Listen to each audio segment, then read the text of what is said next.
talking with Dr. Ray Boeche, who's been chasing paranormal, supernatural, weird stuff since the 1960s in search of the unified theory of weirdness.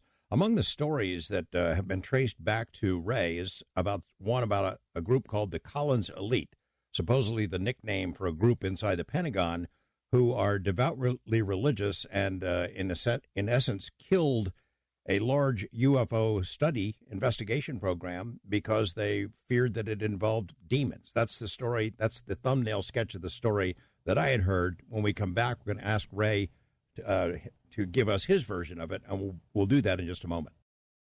Ray Boeche, a couple of years ago, our friend Nick Redfern came out with a story, attributed it to you, about a group called the Collins Elite. We were trying to figure out why the OSAP program had been killed by people high up in the Pentagon, and the theory that was explained to me, supposedly attributed to you, was that deeply religious folks were worried that the study of UFOs and related phenomena was really inviting trouble from demons. Can you shed some light on that? Is that an accurate recitation of that story? And if not, can you clear it up?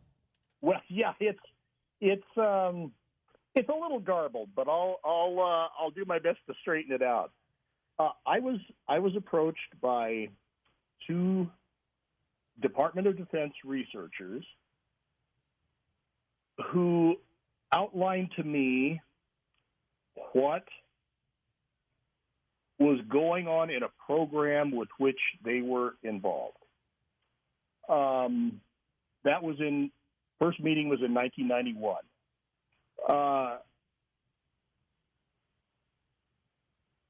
It was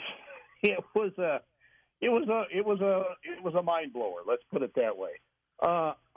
I don't know, and I still don't know to this day how accurate anything they told me was. I have no way to confirm it, but I just took it down, did what investigation I could, and then made it available to the research community.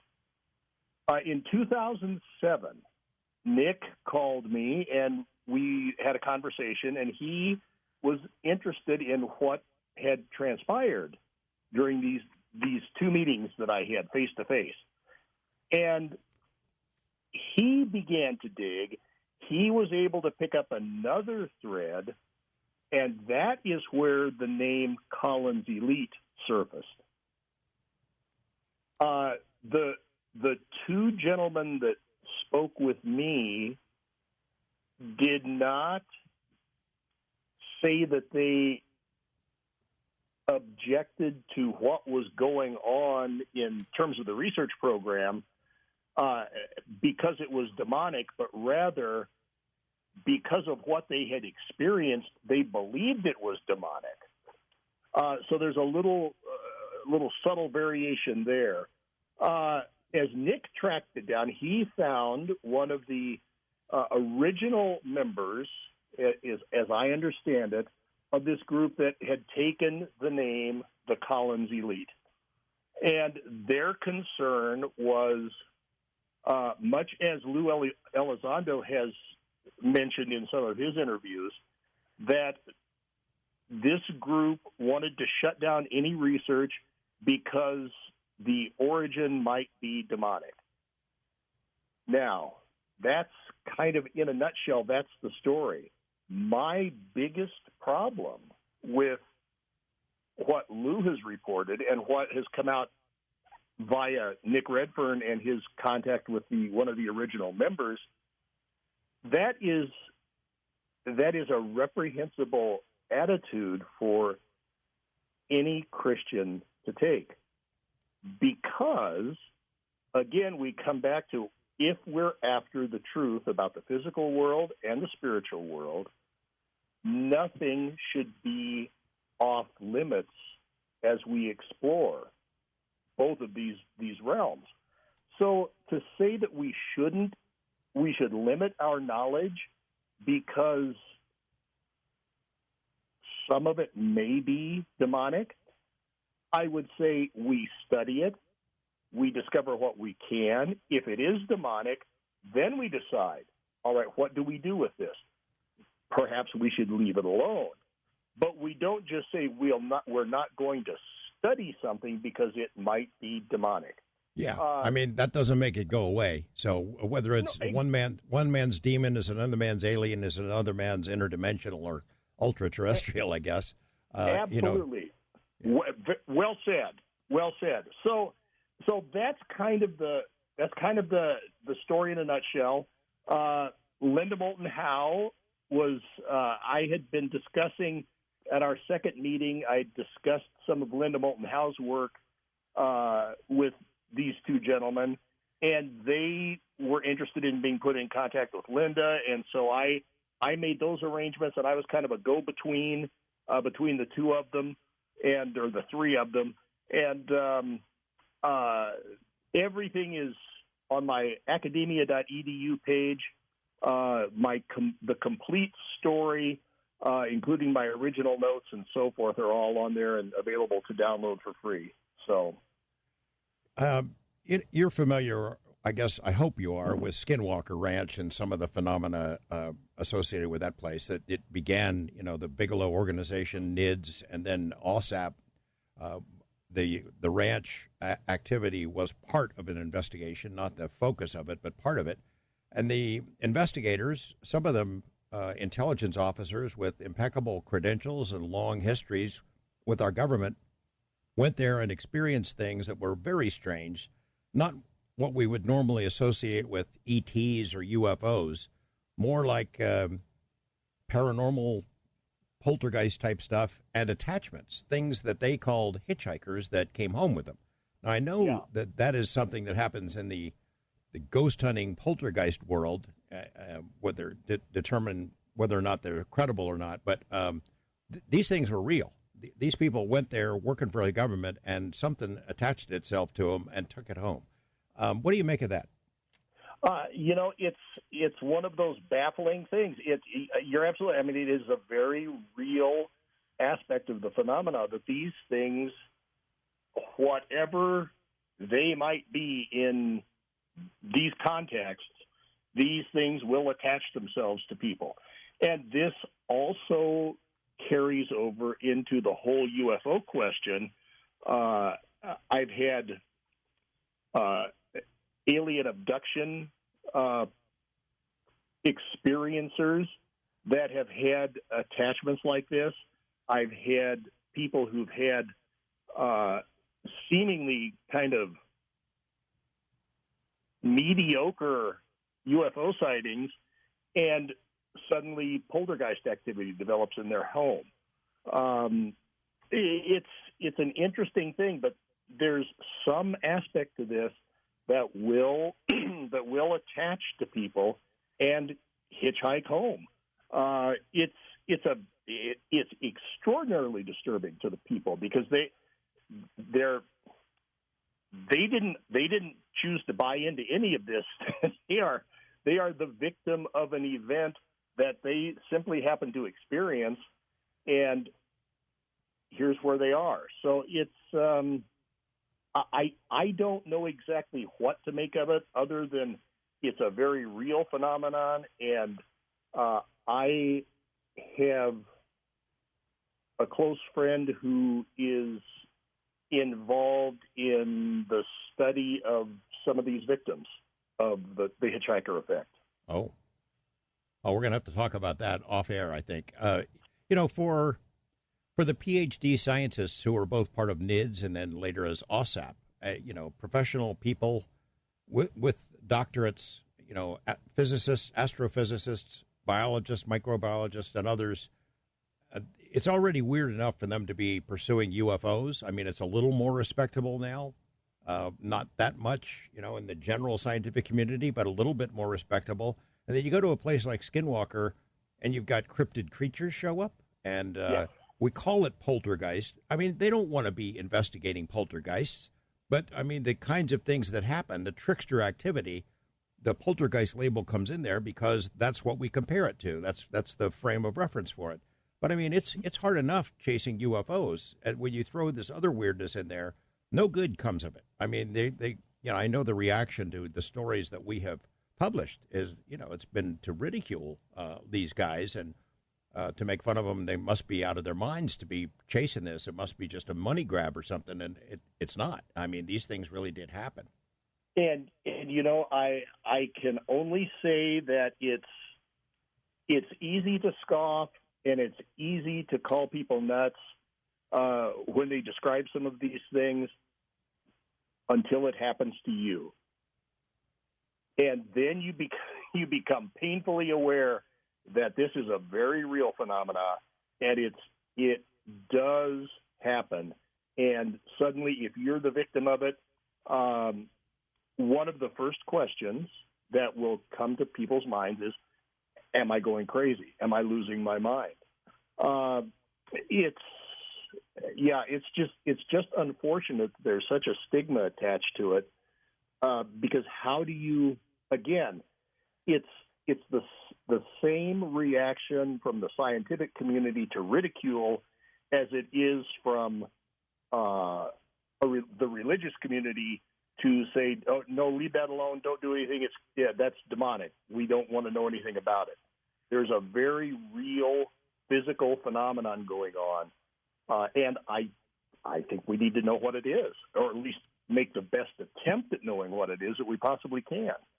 What's your take on, I guess you'd call it sort of a psychic vampire or parasites? I think you've written about this before. Is that something that you've investigated? Do you think there's some legitimacy to that, or does that just sound like something that would be made up in Hollywood? No, I think that idea, the kind of the psychic vampire, I don't particularly see it as one person being a psychic vampire sucking the energy out of another person, but the phenomenon in general can act very much like a psychic vampire. And some of the hitchhiker phenomena can be extraordinarily draining to people, and not only drain their energy, but sap their physical, mental strength, disrupt their families, seeming to take away everything that brings them joy, or at least diminish those things to the point that they end up suffering. I think that phenomenon is very real. I would link that myself to the hitchhiker phenomenon. Have you ever encountered something like that, like the psychic vampire, or something that acted like as a mental parasite, or what you'd call a demon? I have, in the course of 30 plus years of being a pastor, I have dealt with people who have been what I would term under demonic attack. It's not something that I would ever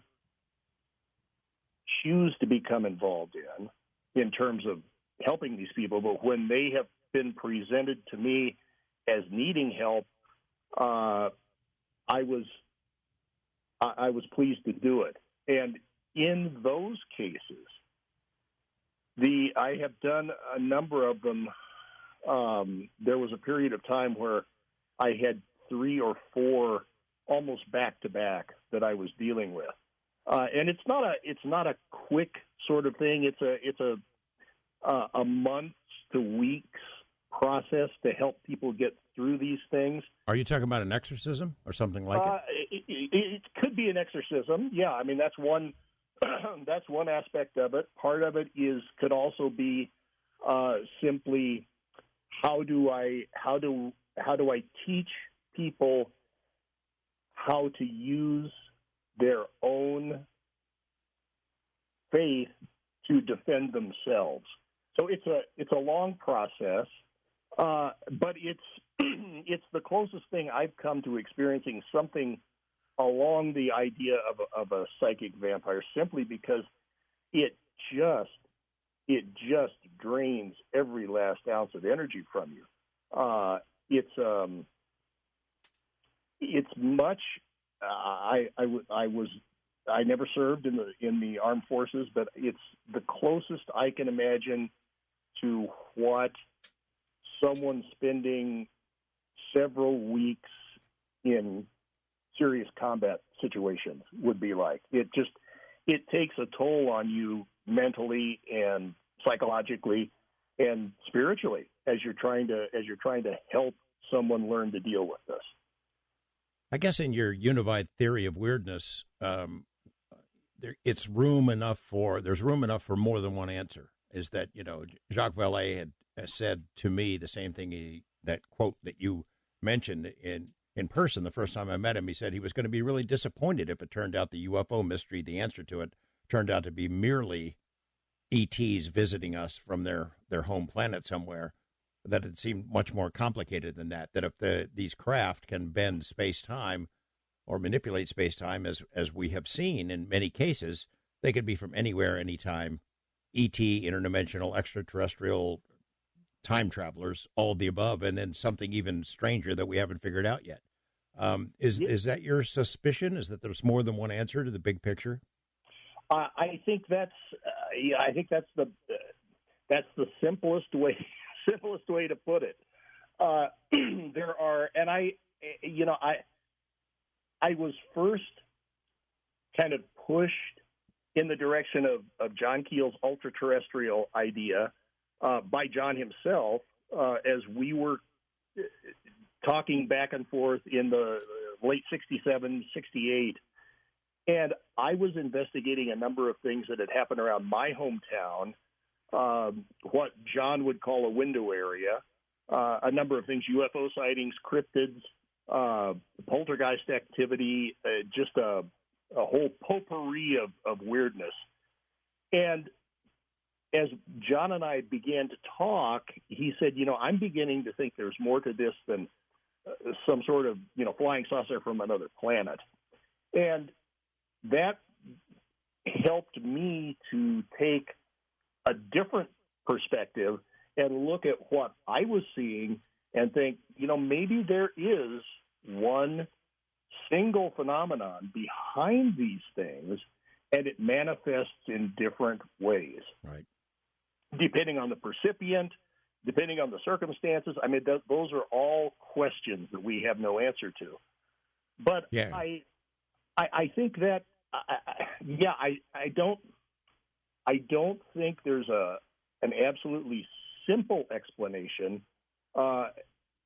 even as to if we are able to construct a unified field theory of weird. I'm not sure how simple or how complex that's going to be. There are just a lot of questions we just can't answer. Well, as Vallée and Keel have written, it also is affected by cultural aspects, the time. The things that we call aliens or think are ETs, maybe they're the same thing that was called goblins and trolls and pixies or something in some other time, or leprechauns. We're talking with Dr. Ray Boeche about all kinds of weird stuff. All right, the lines are pretty full here with questions from my guest, Ray Boeche. Let's go to James here in Las Vegas. Hey, James, you're on the air. James, are you there? We move on to Cindy in New Mexico. Hi, Cindy. You're on with Ray Boeche. Hi, how you doing? Good. What's on your mind? How come only the United States, we're the only ones that seem to really have the experience with UFOs and all this kind of stuff. Never hear nothing in third world countries experiencing it. Oh, I don't think that's true. But, Ray, you want to jump in there? Yeah, I would say there are a lot of things that happen in third world countries, but unfortunately, there isn't the same amount of media coverage there as there is here. So it's much easier for it to become, for people in the United States to become aware of what's going on here than it is for something that's happening in Nigeria or Sudan. Not to say that those things don't happen there. We just don't hear about them as often. I would add, Cindy, the UFO phenomena, for example, is global. It's been reported in every culture on every continent. We don't know what they necessarily are. Doesn't mean they're ETs or something, but the cases have come in from all over the world. But thanks for the call. Victor in Salem, Oregon. Hi, Victor. You're on with Dr. Ray Boeche. Yeah, glad to talk to you. It sounds like a very interesting conversation. I would just like to add that consciousness, I think you're very close to calling it a unified theory because it probably consciousness is prevalent throughout the universe, and it's part of the evolution of life, all life, including of our own, actually. And once we reach a level of intelligence, like we have achieved as human beings, it takes on a form I would call like super consciousness. And we are able to utilize the framework of consciousness and in many different ways that even we don't understand. Yeah, I think you're right, Victor. Ray, there's a lot of current thinking by some folks in investigating consciousness that, it might have existed prior to the physical universe, that it brought the physical universe into existence, and that, what do you think on that? What's your take? Well, I would, again, here from a theological aspect, absolutely. God is a person who is eternal and self-existent, who exists outside of space and time, and as a person, he is consciousness. So, yeah, and that consciousness is, from a Christian perspective, is what created not only the universe and all matter, but man as well, all life as well. So, yeah, the idea of consciousness as something eternal would certainly be well within the realm of Christian philosophy.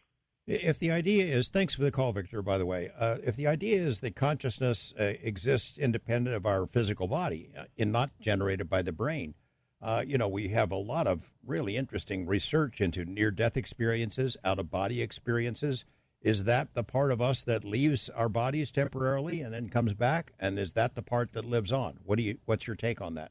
Yeah, I believe so. I spent the last 2 years or so of my pastoral career as a bereavement counselor for a hospice program, and so I got to see a lot of, unfortunately, a lot of people who were dying, and it's an interesting thing to talk to people who are making those last steps toward the end of life, and see how the experiences they have that seem to be related to their dying process and what they perceive in terms of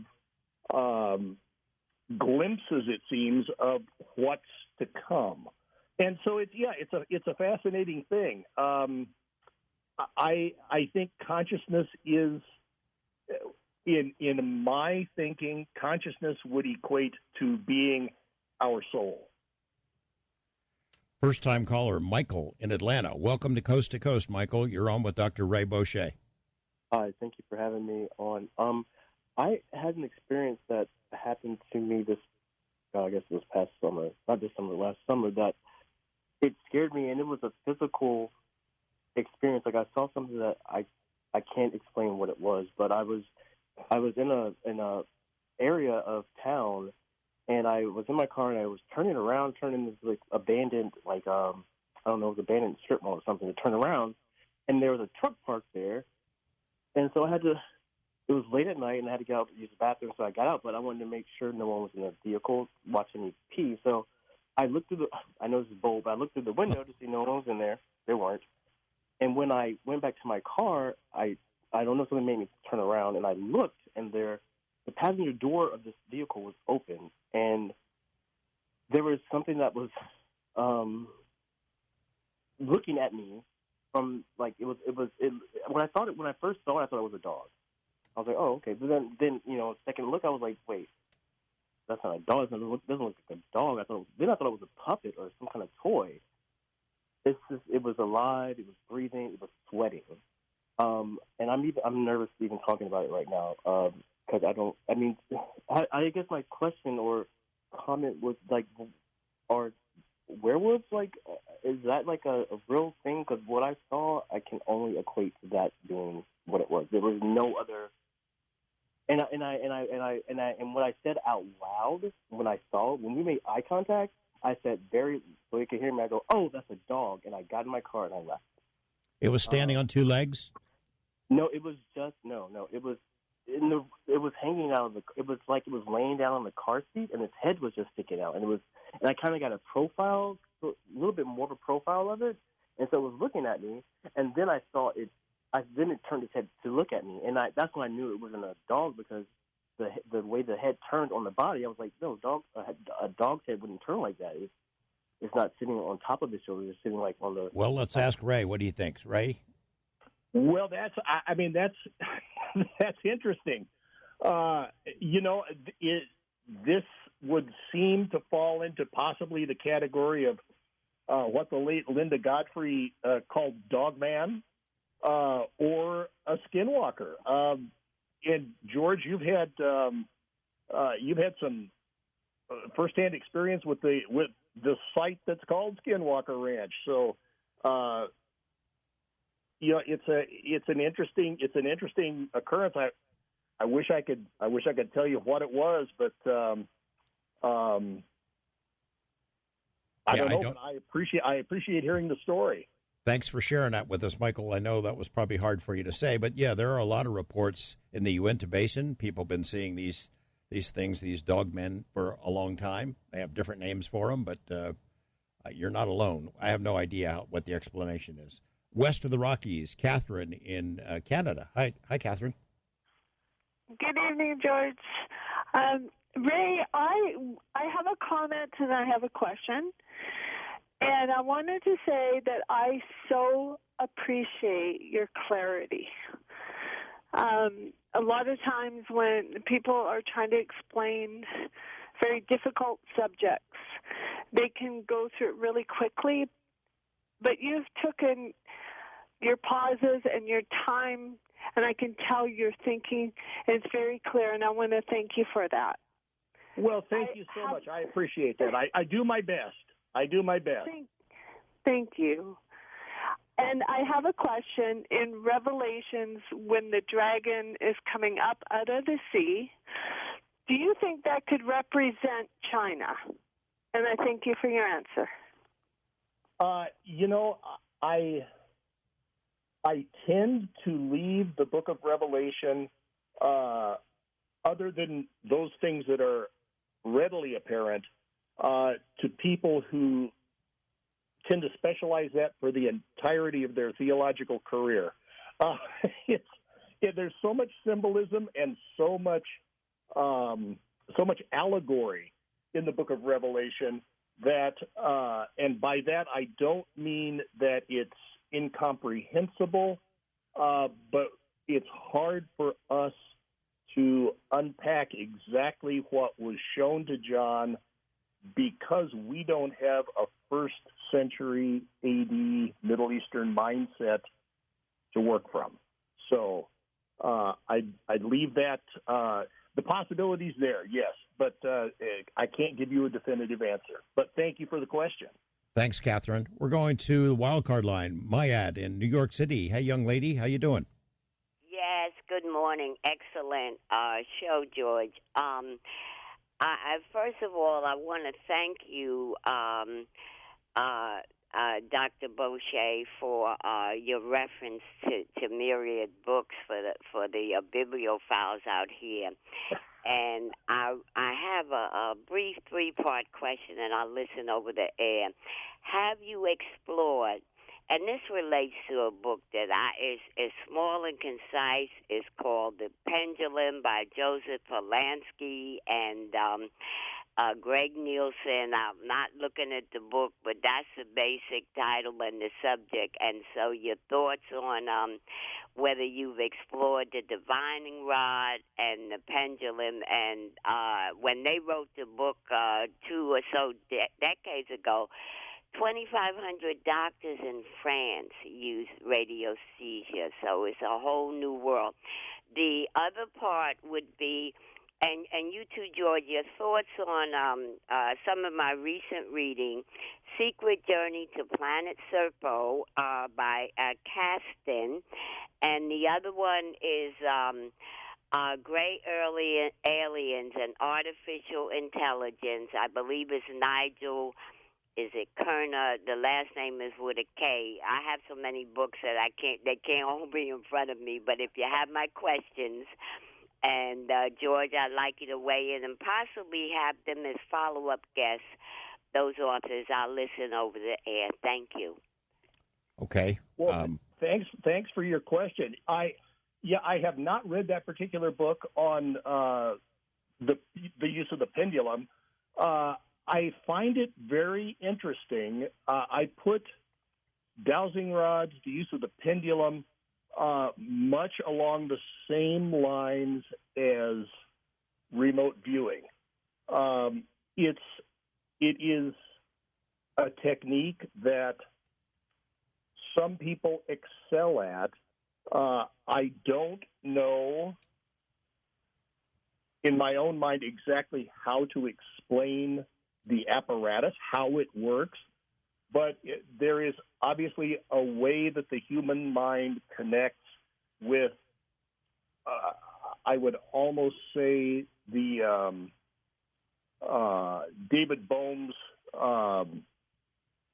matrix system, and is able to extract information from that. So, yeah, I think there's definitely something to that. And, George, I'll let you weigh in. Well, I haven't read that book, but I am familiar with the Serpo topic. I have grave reservations about the legitimacy of that. I haven't read the book, so maybe it's a good book, but that whole operation was kind of smelly in my estimation, because I remember when the Serpo releases were coming out, right in the middle of the flow of information, the source of that info put out a survey and asked, "Hey, is everybody buying this?" It was like. It was kind of like testing the waters to see, are you gullible enough to swallow this stuff or what? It was hilarious. So thanks for that call. Let me ask you this. We're running out of time, but I wanted to ask you about near-death experiences. There's some really remarkable cases where people have gone out of their body and their brain is dead. They're dead, and their consciousness is still awake. It sees things that it should not have been able to see, then comes back later. It goes into the light. It experiences some glimpse of some other realm, and comes back. Now, you're not considering that to be demonic or evil or something like that, or do you buy those as legitimate experiences? Yeah, I do. I think again, I don't. I wish there was enough information to say exactly what's going on. That's not going to happen this side of the grave, I don't believe. But I think a number of the near-death experiences that a few people that I know who've had them, and some of the very prominent ones that Leslie Kean referenced in her survival documentary series. Particularly the orthopedic surgeon in Jackson Hole, Wyoming. Fascinating accounts. I don't know exactly what's happening, but it certainly seems that for whatever reason, the consciousness, the soul, is able to leave the body. And in this case of the spinal surgeon, she had been dead for over 35 minutes, I believe. She drowned, and it took them a number of minutes before they even found her body in the water. So it's a fascinating topic. I don't see it as demonic. Can anything be a deception? Absolutely. Paul tells us that Satan himself can appear as an angel of light. So should we always be on the lookout for possible deceptions? Absolutely. But that's, as you very well know, that's just good journalism.